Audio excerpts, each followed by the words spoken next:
6 বছর, ছোটটার ছিল 1 বছর।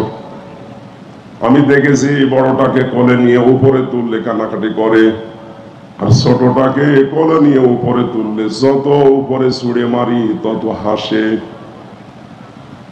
ওই সময় বুঝেছিলাম যে বড়টা উপরে তুললে হাসে, ছোটটা উপরে তুললে হাসে, বড়টা তুললে কাঁদে কেন?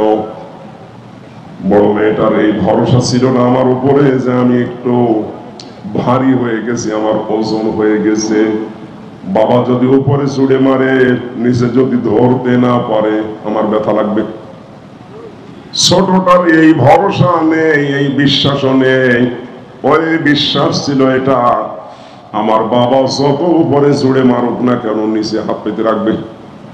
কথা বলে না কেন? আমার এই ফারিহা জান্নাতের মতো আল্লাহর উপরে আমার উপরে যেমন ভরসা ছিল, পৃথিবী যত গরম হোক, যত কঠিন হোক, অবস্থা যত বেগতিক হোক, আল্লাহর উপরে তাওয়াক্কুল ভরসা।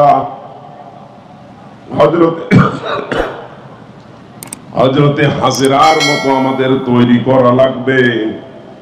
যত কঠিন পরিস্থিতি তৈরি হোক আমাদের রব নিচে হাত পেতে রাখবে। রেখো মনেতে ভয় বান্দা খোদার, দূর হয়ে যাবে বাধা সব।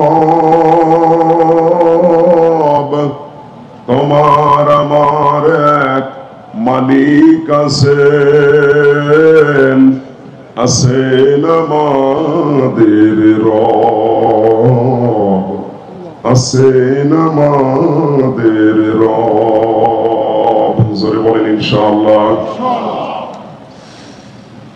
মুসলমান ভাইরা, সুতরাং কোরআনে কারীম আমরা যারা শুনতে এসেছি, কিয়ামত পর্যন্ত যত আবিষ্কার দুনিয়াতে হবে সবচাইতে বড় আবিষ্কার কোরআনে কারীম।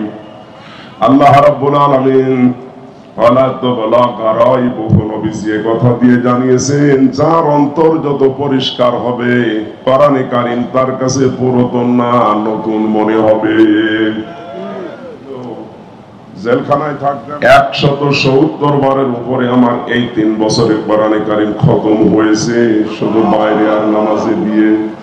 এখন পড়তে গেলে মনে হচ্ছে আমি নতুন নাজিল করা কিতাব পড়ছি। আশ্চর্য কোরআন যিনি আমাদেরকে দিয়ে এত বড় বিশাল দয়া দেখিয়েছেন। কুল বিফাদলিল্লাহি ওয়া বিরহমাতিহি ফাবিযালিকা ফালিয়াফরাহু হুয়া খায়রুম মিম্মা ইয়াজমাউন। সূরা ইউনূসের 58 নম্বর আয়াতে 11 পারা 14 নম্বর পৃষ্ঠা 7 নম্বর লাইনে এটা এসেছে। আল্লাহ তাআলা বলেন, নবী আপনি বলুন, তামাম দুনিয়া যা পেয়ে আনন্দ করে খুশি হয় ওগুলো সব অস্থায়ী, একটাও স্থায়ী না। আর যারা যেভাবেই হোক ভোট করে মন্ত্রী হয়ে এমপি হয়ে আনন্দ আছে, খুব বেশি হলেও টিকলেও 5 বছর। কথা বলে না কেন? যতই আনন্দ করেন না কেন কয় বছর? আল্লাহ পাক বলেন, আমি যেটা পাঠালাম এটা ওইরকম অস্থায়ী না, স্থায়ী শুধু এতটুকুই না, দুনিয়া যতদিন আছে থাকবে, কিয়ামতের পরেও এ কোরআনে কারীম থাকবে। কিয়ামতের পরে জান্নাতি মানুষদেরকে আল্লাহ যেটা তেলাওয়াত করে শোনাবে ওইটার নাম কি? আরো জোরে বলেন।